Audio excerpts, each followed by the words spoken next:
सर्वव्यापेकचिन्तोपो स्वरूपाय परात्मने सोपलब्धि प्रसिद्धाय ज्ञानानंदात्मने। प्रवचन सार जी ग्रंथ जी यहाँ विराजमान है। स्वाध्याय के तत्व प्रज्ञापन महाधिकार के विशेष प्रज्ञापन अधिकार और इसमें 132 नंबर की गाथा स्वाध्याय में चल रही है और इसमें पुद्गल द्रव्य के जो गुण है वो बताए जा रहे हैं। पुद्गल मूर्त है और बाकी के द्रव्य अमूर्त हैं, ये पिछली गाथा में है। अब यहाँ मूर्त द्रव्य के माने पुद्गल के स्पर्श रस गंध और वर्ण ये चार गुण मुख्य रूप से बताए गए हैं और ये इंद्रिय ग्राह्य है। इसमें यहाँ ये विषय चल रहा है कि जो शब्द है वो भी इंद्रिय ग्राह्य है।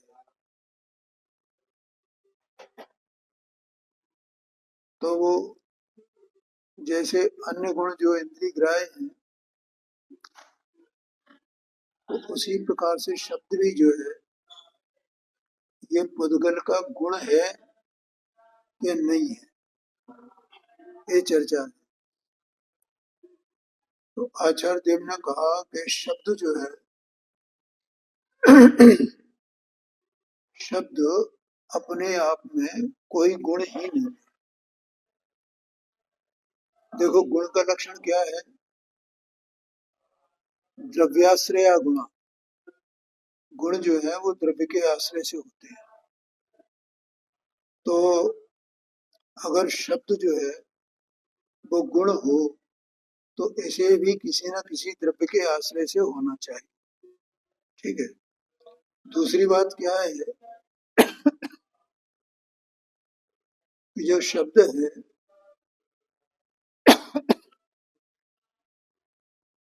वो शब्द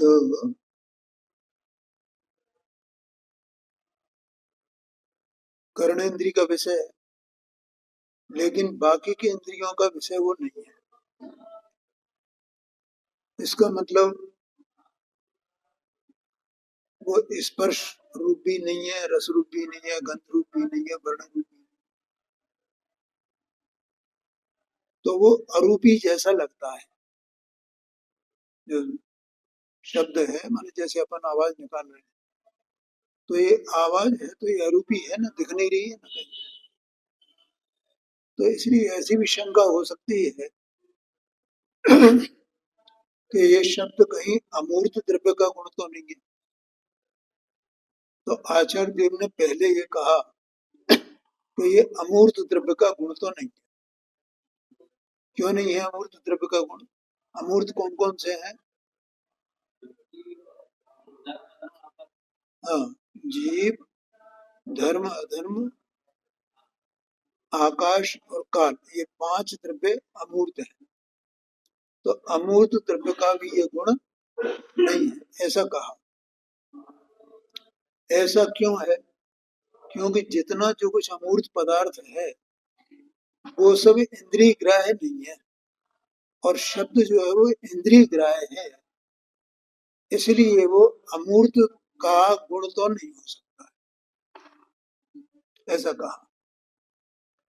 देखो अभी मैं ये विचार कर रहा था कि अपने को ऐसा लगता है कि शाम को अपने को ज्ञान की कितनी महिमा, कितना जबरदस्त बात थी वो। मतलब कि ज्ञान की कैसी महिमा आनी चाहिए। ऐसे यहाँ पर ये ऐसा लगता है अपने को, जो अपन मतलब जैसे ज्ञान की महिमा करते हैं ना, हमें ज्ञान की कुछ महिमा ही नहीं आती कि ज्ञान की क्या महिमा, ज्ञान की क्या महिमा। सम्यक ज्ञान की महिमा क्या है, हमें बिल्कुल बहुत हल्के में लेते हैं। ऐसे यहाँ पर ये जो आचार्य देव ने ये जो कथन यहाँ किए हैं, ये गेय संबंधी द्रव्य संबंधी इनके जो भेद किए हैं,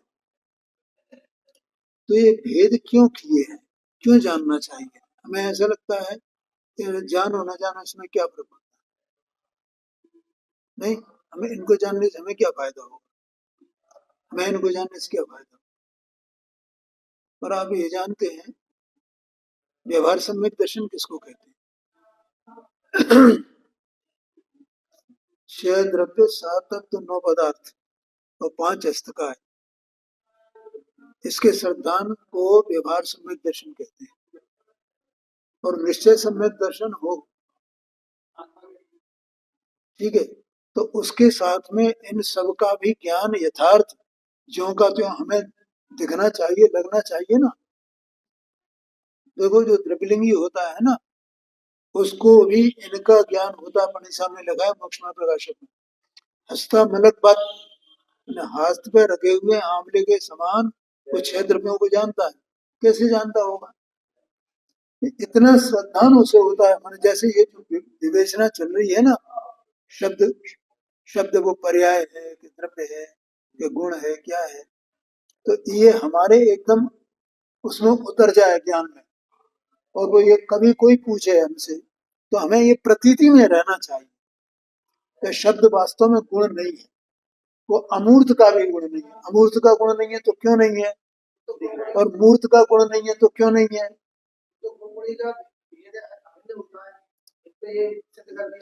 हाँ जी, हाँ जी, हाँ जी, मेरा मतलब ये जो भी है, लेकिन वो हमारे श्रद्धान में ज्ञान में रहना चाहिए ना। तो ये बातें इसमें जो आ रही हैं वो हम ये सोचें कह रहे हैं इनका कोई महत्व नहीं है, तो ऐसा नहीं समझना। कितना देखो, 127 नंबर की गाथा से लेकर के 144 तक 18 गाथाएं लिखी आचार्य देव ने इसके लिए, माने द्रव्यों के सामान्य स्वरूप को बताने के लिए। द्रव्य का पहले सामान्य स्वरूप बताया, ये विशेष स्वरूप बताने के लिए 18 गाथाएं लिखी। कितना मतलब आचार्य देव को कोई जरूरत महसूस हुई ना, तब तो लिखा है उन्होंने ये हमें जानना चाहिए। तो एक बात तो ये हो गई। अब दूसरी बात, एक बात क्या हो गई कि शब्द जो है वो अमूर्त का गुण नहीं है, मूर्त द्रव्य का। दूसरी बात, शब्द जो है वो मूर्त का भी गुण नहीं है, माने पुद्गल का भी गुण नहीं है। क्यों नहीं है? क्योंकि शब्द जो है वो उसके स्वभाव से ये प्रत्यक्ष प्रमाण में जाना जाता है कि शब्द जो है वो नित्य नहीं है। क्या कहा? शब्द नित्य नहीं है ना, और गुण नित्य होता है, तो वो दोनों का लक्षण न्यारा न्यारा है। इसलिए यदि शब्द को मूर्त का भी गुण माना जाए तो उसमें नित्यता आ जाएगी, नित्य होना चाहिए। समझ में आया ना? जैसे कोई भी द्रव्य है, कोई पदार्थ है, तो उसमें स्पर्श रस गंध वर्ण सब है, और शब्द भी मान लो स्पर्श रस गंध वर्ण की तरह उसका गुण हो जाए, तो उसमें हमेशा ध्वनि निकलती रहनी चाहिए। जैसे स्पर्श रस गंध वर्ण के निरंतर पर्ण में चल रहा है ना, उसमें सब में किसी में भी हो, तो ऐसे ही उसका ध्वनि की भी परिणमन उसका निरंतर चलना चाहिए। लेकिन ऐसा नहीं देखा जाता है, तो शब्द अनित्य है। इसलिए वो मूर्त द्रव्य माने पुद्गल का गुण नहीं हो सकता, वो शब्द उसकी पुद्गल की पर्याय ही है। इतनी बात सिद्ध हो गई ना। ऐसा दृढ़ता पूर्वक ग्रहण करना चाहिए। आचार्य देव ने कहा ना अंत में 272 पेज पे। देखो आचार्य देव को इतने से संतोष नहीं होता है, वो कुछ और कहना चाहते हैं। ऐसी याद है 133 134 गाथाएं आई है, इसमें जो अमूर्त द्रव्य हैं उनके गुण बताएंगे, तो सामान्य पने गुण बता देंगे, फिर तो भी उन्हें संतोष नहीं होता है, फिर वो टीका में और विशेष बताएंगे। ऐसा क्यों है, ऐसा क्यों है, ऐसा क्यों है, ये इसी का गुण क्यों है, अन्य का गुण क्यों नहीं है। जैसे गति हेतु स्तुत, क्या है, गति हेतुत्वपना, ठीक है ना, वो धर्म द्रव्य का गुण है। तो इसी का क्यों है, वो अधर्म का क्यों नहीं हो सकता, आकाश का क्यों नहीं हो सकता, जीव का क्यों नहीं हो सकता। ऐसी उसकी विवेचना करेंगे फिर, उन्हें इतना थोड़े से संतोष ही नहीं होता है। तो इसलिए मैं कह रहा हूं कि इन चीजों को अपने को हल्के में नहीं लेना चाहिए। उन्हें इतनी महिमा थी, उन्हें ऐसा लगा कि नहीं नहीं ये जीव सम्यक दर्शन प्राप्त करेगा, कितनी कितनी उनको करुणा अंदर में है। तो अब देखिए यहाँ पर क्या आचार्य देव क्या फरमाते हैं, देखो प्रश्न उठाया है यहाँ पे।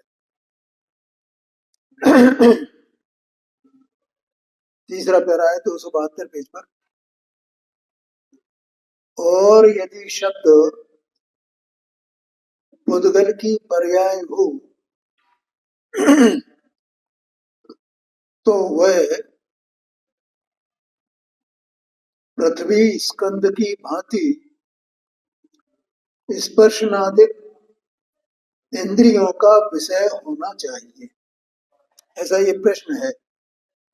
क्या कहा, अगर वो उद्गल, वो शब्द उद्गल द्रव्य की पर्याय है तो क्या होना चाहिए।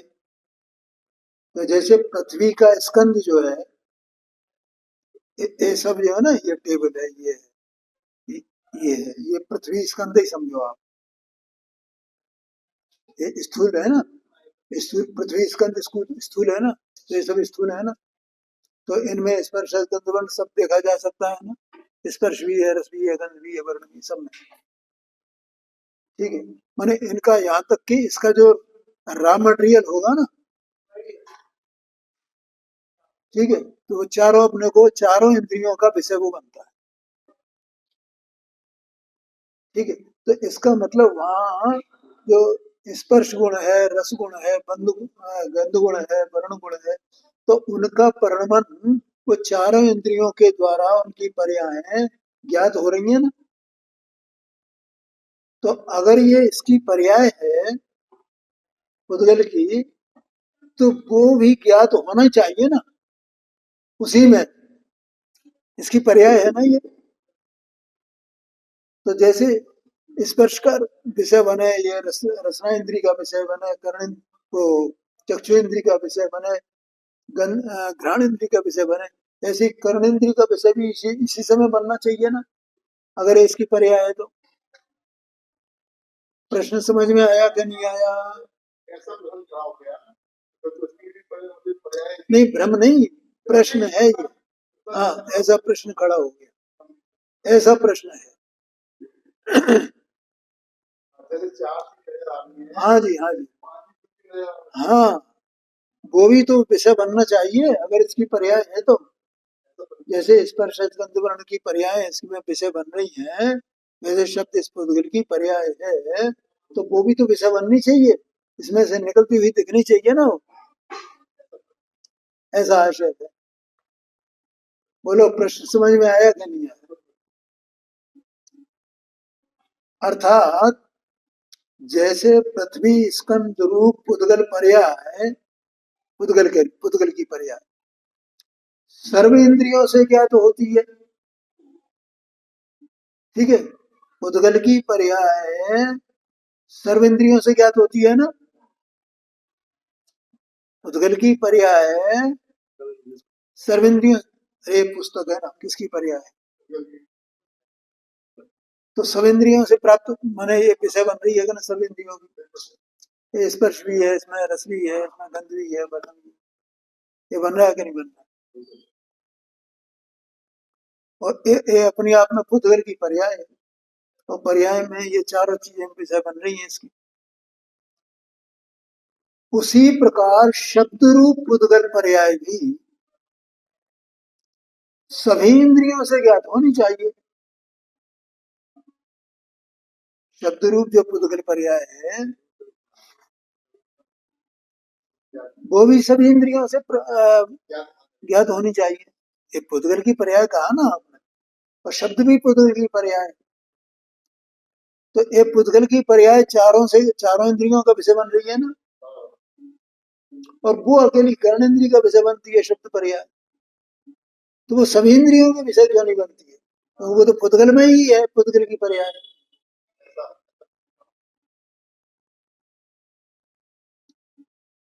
समझ में आया कि नहीं?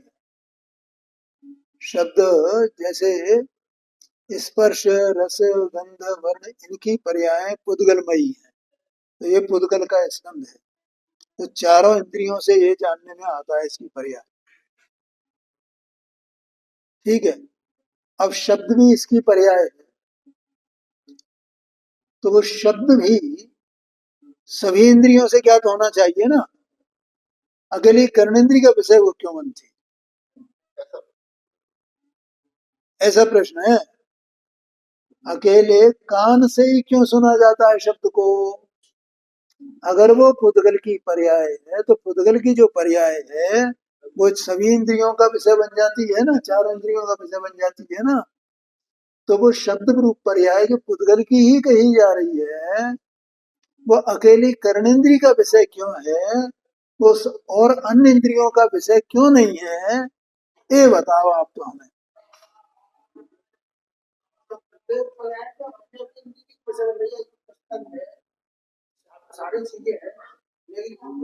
नहीं नहीं, वो ठीक है, वो कोई बात नहीं। लेकिन एक यहाँ क्या कहा आचार्य देव ने, समग्र रूप से पुद्गल की पर्याय सब अलग अलग तो नहीं है ना इसमें। गुण उससे अभेद हैं, तो गुणों की जो पर्याय हैं वे भी एक ही साथ इसमें अभेद है ना। तो जैसे वे अभेद है इसके साथ में, और वे भले ही क्रम क्रम से जानने में आ गए हैं, लेकिन इसमय तो है ना। ऐसे ही शब्द की पर्याय भी इसमय ही है ना, पुद्गल की होने से। अब जैसे ये सभी इंद्रियों से इसमें एक पुद्गल की पर्याय, एक समय की एक पर्याय सभी इंद्रियों से जानने में आती है ना, ऐसे ही पुद्गल जो शब्द रूप पुद्गल की पर्याय है वो भी सभी इंद्रियों से जानने में आनी चाहिए ना।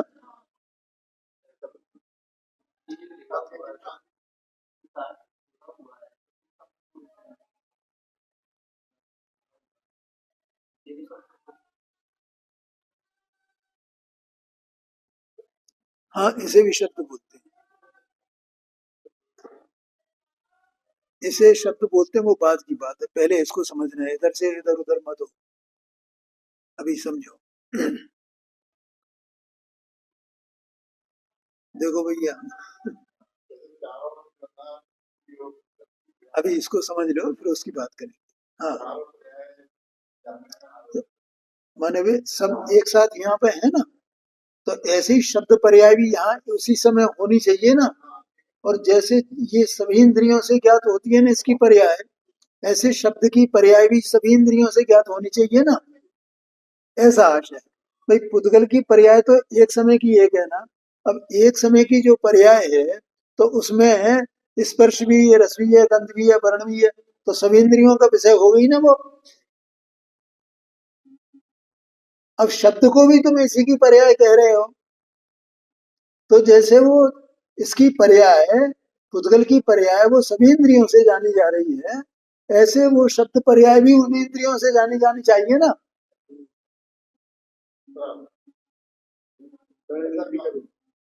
वो अकेली कर्णेंद्रिय का विषय क्यों, हमारे वो केवल कर्णेंद्रिय से ही जाना जाता है, अन्य इंद्रियों से क्यों नहीं जानी जाती है? मैंने उसी के साथ उसी समय वो क्यों नहीं जानी जाती है, ऐसा प्रश्न है। देखो फिर बात पढ़ते हैं एक बार। अर्थात जैसे दूसरी लाइन से, पृथ्वी स्कंद रूप पुद्गल पर्याय सर्व इंद्रियों से ज्ञात होती है। पुद्गल की पर्याय सर्व इंद्रियों से ज्ञात होती है। पुद्गल की पर्याय सर्व इंद्रियों से ज्ञात होती है। पुद्गल की पर्याय सर्व इंद्रियों से ज्ञात होती है। पुद्गल की पर्याय सर्व इंद्रियों से ज्ञात होती है, ऐसे शब्द रूप जो पुद्गल पर्याय है वो भी सर्वेंद्रियों से क्यों ज्ञात नहीं होती?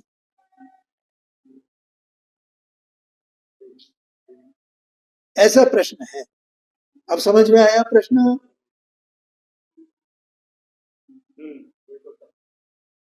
यहाँ क्या, पुद्गल की पर्याय को तो अभेद एक कह दिया और वो चारों इंद्रियों से ज्ञात होती है। ठीक है। अब शब्द भी पुद्गल की पर्याय है तो वो भी सभी इंद्रियों से क्यों नहीं ज्ञात होती है? ऐसा प्रश्न है। आ गया समझ में भैया कपिल भाई? समझ में आया ना? इसका बहुत महत्व है भैया, अभी मैंने बताया था थोड़ी देर पहले, ये हमें क्यों जानने से आएगी। तो इसलिए अपन प्रयत्न कर रहे हैं उसको जानने का, जैसे आचार्य देव ने कहा वैसे।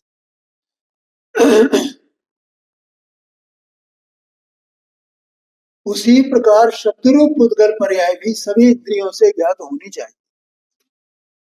ऐसा तर्क किया जाए तो, ऐसा कोई तर्क करे, ऐसा कोई प्रश्न खड़ा करे, ऐसी किसी की जिज्ञासा हो तो उसका समाधान ऐसा भी नहीं है। कैसा नहीं है? कि वो शब्द उसके साथ में ज्ञात ही हो, ऐसा कोई जरूरी नहीं है। क्यों नहीं है? क्योंकि पानी पुद्गल की पर्याय है। पानी क्या है? पुद्गल की पर्याय है, लेकिन वो घ्राणेन्द्रिय का विषय नहीं है। घ्राणेन्द्रिय का, स्पर्श की, माने स्पर्शन इंद्रिय से उसे जाना जाता है, रसना इंद्रिय से जाना जा सकता है, चक्षु इंद्रिय से जाना जा सकता है। ठीक है, लेकिन घ्राणेन्द्रिय से उसमें है ही नहीं, गंध ही नहीं, तो ऑर्डरलेस होता है, गंध विहीन पानी, तो घ्राणेन्द्रिय का विषय नहीं है ना। इसका मतलब तुमने ये जो कहा करने वो चारों इंद्रियों से वो जानने में आती है पर्याय है, तो शब्द भी जानने में आ गए। तो भैया ये चारों इंद्रियों से पानी जानने में नहीं आता है, तीन ही इंद्रियों से जानने में आता है। एक उदाहरण। अब दूसरा उदाहरण देते हैं आचार्य भाई, शांति से समझना, कोई इसमें प्रश्न तो पूछ लेना। इनका प्रश्न भी रखा खड़ा हुआ है सामने, अभी बाद में बताऊंगा। अग्नि पुद्गल की पर्याय होने पर भी, अग्नि है वो पुद्गल की पर्याय है। बोलो समझ में आया ना? अग्नि क्या है? पुद्गल की पर्याय है। अग्नि पुद्गल की पर्याय, पानी पुद्गल की पर्याय, अग्नि पुद्गल की पर्याय होने पर भी घ्राणेन्द्रिय तथा रसनेन्द्रिय का विषय नहीं है। अग्नि को सूंघा नहीं जा सकता है, माने घ्राणेन्द्रिय से नहीं जाना जाता है अग्नि को, और उसे चख भी नहीं सकते इसका कैसा स्वाद है, दो इंद्रियों से नहीं जाना जाता। लेकिन स्पर्शन इंद्रिय से और चक्षु इंद्रिय से जाना जाता है। समझ गए ना क्या कहना चाहते हैं आचार्य, पता है? इसलिए शब्द भी एक अकेली एक ही इंद्रिय से जाना जाए और चार इंद्रिय से नहीं जाना जाए, तो इसमें कोई अतिशय वो विशेष बात नहीं, ये सिद्ध करना है उसमें। तो पानी का दृष्टांत लिया, अग्नि का दृष्टांत लिया, अब तीसरा, और ये सब एक इंद्रिय पदार्थ हैं, पानी और वायु। और वायु पुद्गल की पर्याय होने पर भी, बोलो आपको कोई परेशानी? हाँ, घ्राण, रसना और चक्षु इंद्रिय का विषय नहीं है। न तो उसे सूंघा जा सकता है, न उसे चखा जा सकता है, और न उसे देखा जा सकता है। किसको? वायु। अपने चारों ओर वायु है, अब हम दिख रही है क्या? अकेले स्पर्श से पता चलता है। न उसे चखा जा सकता है, न सूंघा जा सकता है, न देखा जा सकता है। तीन इंद्रियों का विषय ही नहीं है वो। अकेली एक ही इंद्री का विषय है वो, स्पर्शन इंद्री का विषय।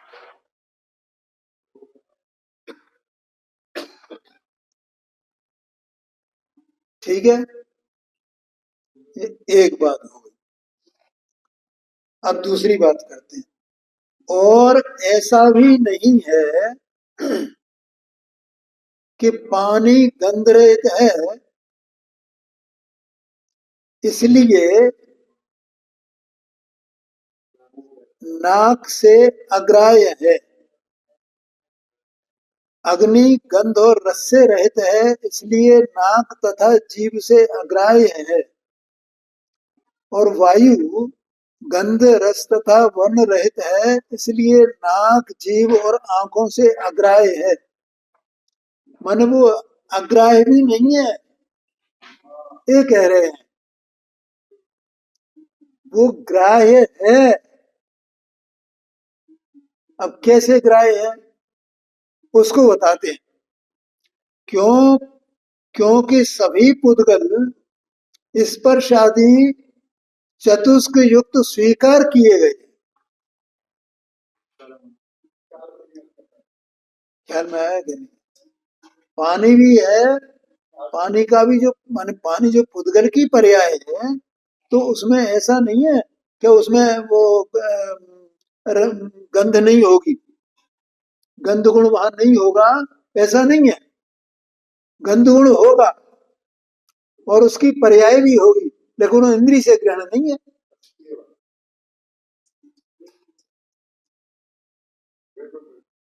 गंध तो होगी निश्चित रूप से, लेकिन इंद्री से ग्रहण नहीं है उसका। है? अग्नि में गंध और रस दो चीजें ये हैं उसमें, लेकिन उनका इंद्रियों से ग्रहण नहीं है। ये तो इंद्रियों की योग्यता है ना कि वे ग्रहण नहीं कर पा रही हैं, क्योंकि इंद्रिय ज्ञान का क्षोभ ही ऐसा है। जो क्षोभ ज्ञान है ना, वो क्षोभ ज्ञान ऐसा ही है कि वो पानी जो है वो उसका गंध उसको ग्रहण नहीं कर पाती है ये। ऐसा जो अपना क्षोभ ज्ञान है ना, इसकी योग्यता कई चीजें नहीं जान पाती है ना वो, लेकिन केवल ज्ञान में तो जाना जाता है ना। तो पानी में गंध है, हमारे हमारा क्षोभ ज्ञान ऐसा है कि वो उससे नहीं ग्रहण नहीं होता उससे, ऐसा आशय है। तो ग्रहण नहीं होता, इसलिए हम उसे पुद्गल की पर्याय माने या नहीं माने, क्या करें? तो सब एक ही इंद्रिय से ग्रहण होता है इसका, चार इंद्रियों से ग्रहण क्यों नहीं होता है? तो इसलिए ऐसा तर्क जो दिया है, तो ऐसा नहीं समझना कि इसमें ये गंध नहीं है, या इसमें वर्ण नहीं है, या इसमें स्पर्श नहीं है, ऐसा नहीं समझना। ऐसा कहते हैं क्योंकि सभी पुद्गल स्पर्श आदि चतुष्क युक्त स्वीकार किए गए हैं। स्पर्श आदि चतुष्क माने स्पर्श रस गंध वर्ग, चार चीजें, इनसे सहित ही हैं सारे पुद्गल।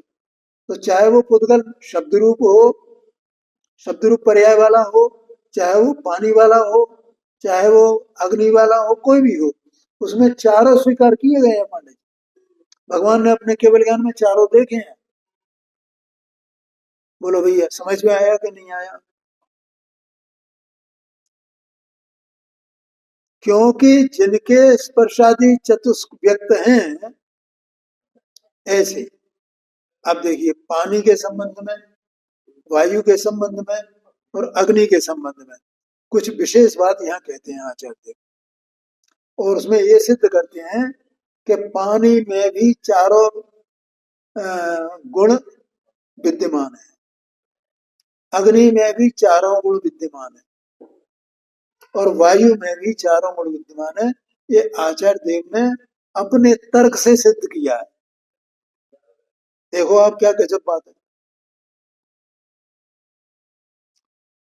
जिनके स्पर्शादि चतुष्क व्यक्त हैं ऐसे चंद्रकांत मणि को, जो चंद्रकांत मणि हो तो वो स्थूल है ना, स्कंद है ना पुद्गल का।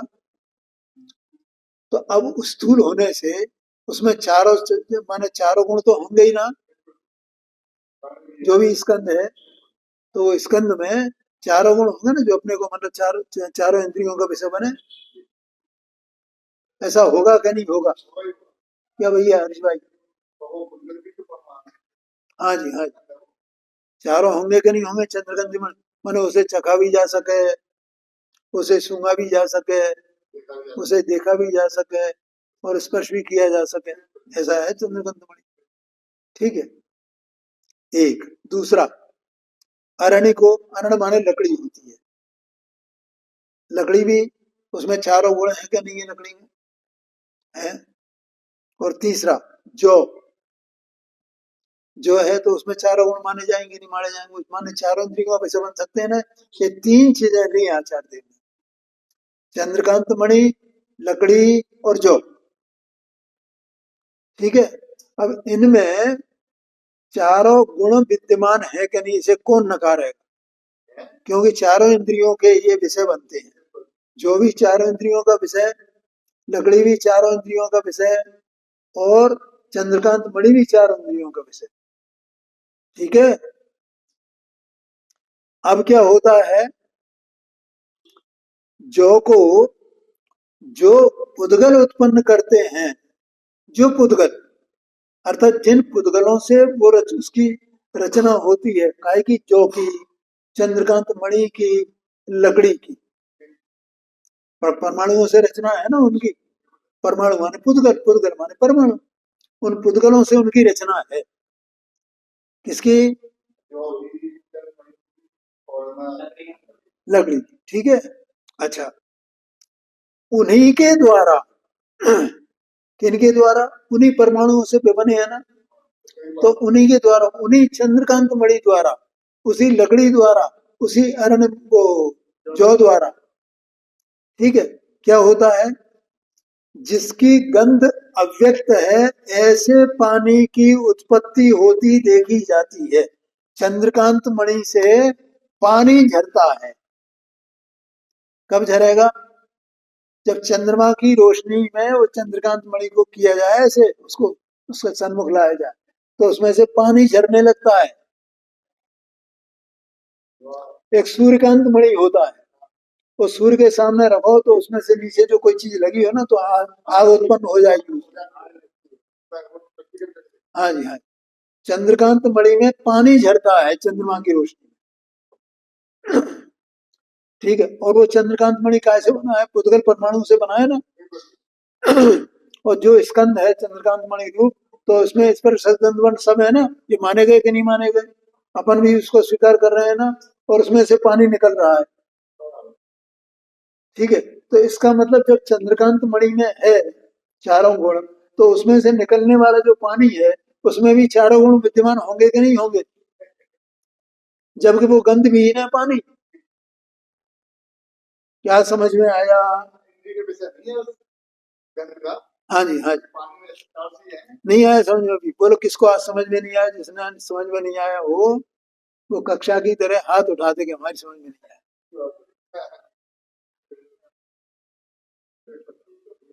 है। चंद्रकांत मणि में से पानी झर रहा है, और चंद्रकांत मणि में आप चारों गुण को मान लो, चार इंद्रियों का विषय बन रहा है। अब उसी में से पानी निकल रहा है। ठीक है, तो वो पानी उसमें से निकल रहा है, तो जो चंद्रकांत मणि के गुण हैं, वो पानी में भी गुण होंगे विद्यमान, क्या नहीं होंगे? लेकिन पानी में गंध नहीं है, तो गंध वहां अव्यक्त है केवल, ये कह सकते हैं अपन। अपानी अपनी इंद्रियों के लिए वो व्यक्त नहीं है, अपनी घ्राणेन्द्रिय के लिए वो व्यक्त नहीं है, लेकिन पानी में वो गुण नहीं है, ये आप नहीं कह सकते। देखो, मतलब आचार्य ने क्या गजब काम किया है, कैसे तर्क से समझाया है। ये बताना है कि शब्द में ये चारों गुण हैं, और वो पुद्गल की पर्याय है, और उनमें वो केवल चारों इंद्रियों से जानने की अव्यक्तता है, उसमें स्पर्श नहीं है, रस नहीं है, गंध नहीं है, वर्ण नहीं है, उसमें उनकी व्यक्तता नहीं है अपने इंद्रियों के लिए। लेकिन उसमें वो नहीं है ये नहीं कह सकते। इसी प्रकार लकड़ी, तो लकड़ी से अग्नि उत्पन्न होती है ना, और लकड़ी को आप चारों गुण वाला मान रहे हो, और चारों इंद्रियों का विषय बनता है वो लकड़ी जो है चारों इंद्रियों की विषय बनती है, और उसमें से अग्नि निकलती है। लेकिन उसमें अग्नि में रस और गंध दो चीजें अपने को, अपने ज्ञान को व्यक्त नहीं है। ठीक है, जब लकड़ी में चारों है तो लकड़ी से उत्पन्न होने वाली जो अग्नि है उत्पत्ति होती है ना, ऐसा लिखा, तो उसमें भी चारों गुण माने जाने चाहिए, उसी से तो उत्पन्न हो रही है वो अग्नि। अब वो हमारे ज्ञान को व्यक्त नहीं है, ये बात अलग है।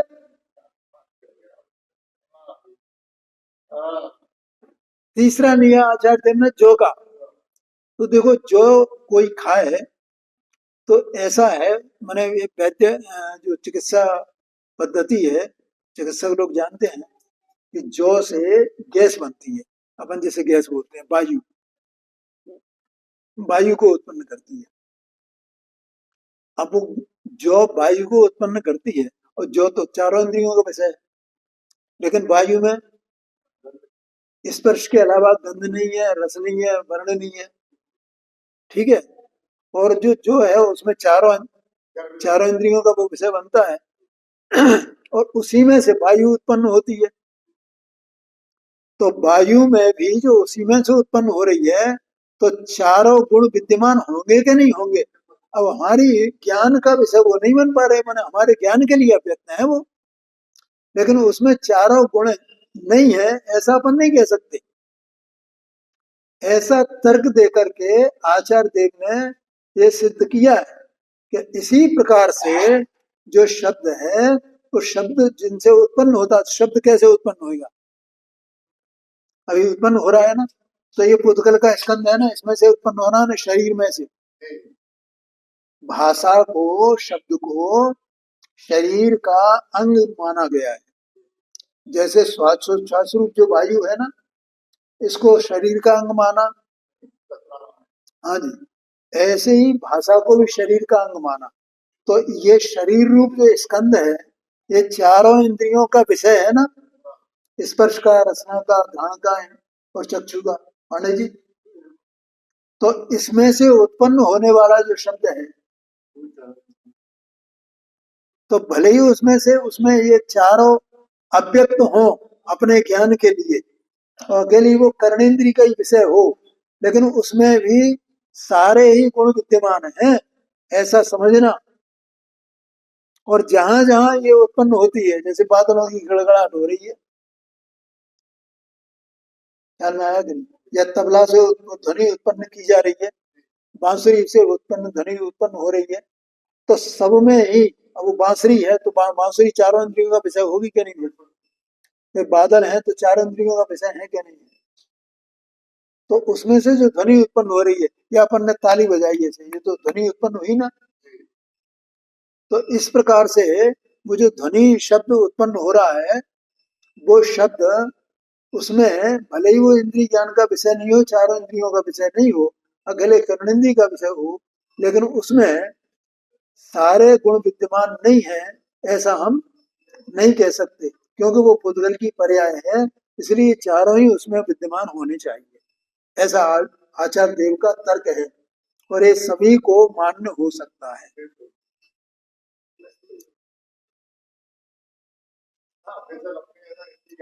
हाँ जी, हाँ, ख्याल में आया कि नहीं? ये क्या क्या बोल रहा है, किसका है? अच्छा,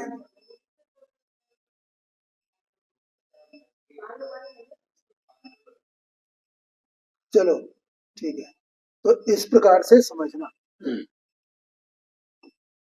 देखो अब इसके बाद यहाँ कहते हैं आचार्य देव, और कहीं किसी पर्याय में किसी गुण की कादाचित परिणाम की विचित्रता के कारण होने वाला व्यक्तपना या अव्यक्तपना नित्य द्रव्य स्वभाव का प्रतिघात नहीं करता। क्या मतलब हुआ? देखो, एक बात तो एक तर्क ये दे दिया कि शब्द भले ही वो एक अकेली कर्णेंद्रिय का विषय है, तो भी उसमें चारों गुण विद्यमान होते हैं, और चार इंद्रिय का वो विषय नहीं बनता हो तो भी। एक बात ये सिद्ध हो गई। अब दूसरी बात यहाँ क्या कह रहे हैं कि जो अनित्य पर्याय है, शब्द रूप जो अनित्य पर्याय है ना, और वो शब्द रूप अनित्य पर्याय वो कभी कभी होती है, कभी नहीं होती है, कभी व्यक्त है, कभी अव्यक्त है, कभी होना कभी नहीं होना। तो इससे वो द्रव्य की पर्याय किसी द्रव्य की पर्याय है, इसका निषेध नहीं किया जा सकता है। क्या कहा? किसी द्रव्य की वो मूर्त द्रव्य की पर्याय नहीं है, इसका निषेध नहीं किया जा सकता। यहाँ आचार्य देव ने किस रूप में लिया कि नित्य द्रव्य स्वभाव का प्रतिघात नहीं करता। पर्याय कभी उत्पन्न होती है, कभी उत्पन्न नहीं होती है, कभी वो व्यक्त है, कभी वो व्यक्त नहीं है। ठीक है? तो इससे वहां वो द्रव्य है ही नहीं, ऐसा नहीं कहा जा सकता। वो पर्याय की व्यक्तता या अव्यक्तता, या कभी व्यक्तता और कभी अव्यक्तता, वो द्रव्य के स्वभाव, द्रव्य का स्पर्श गंध वर्ण वाला है ना द्रव्य, उद्गल द्रव्य जो है वो स्पर्श गंध वर्ण वाला है।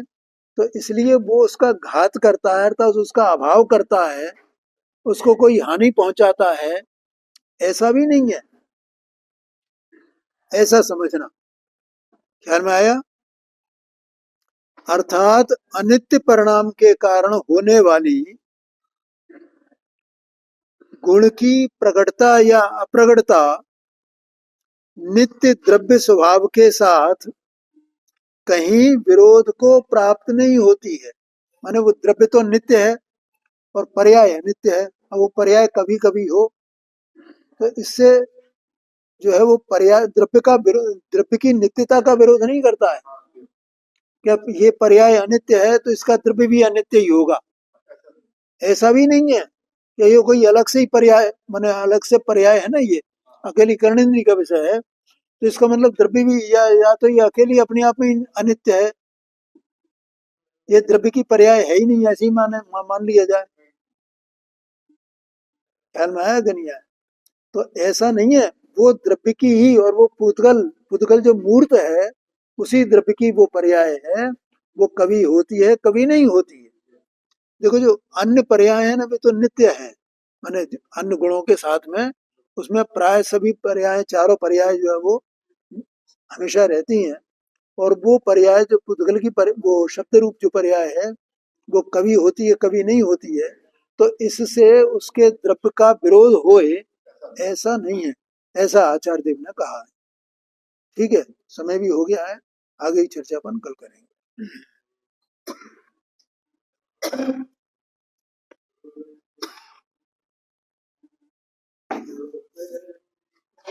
अब तुम्हारे प्रश्न का उत्तर कल देंगे।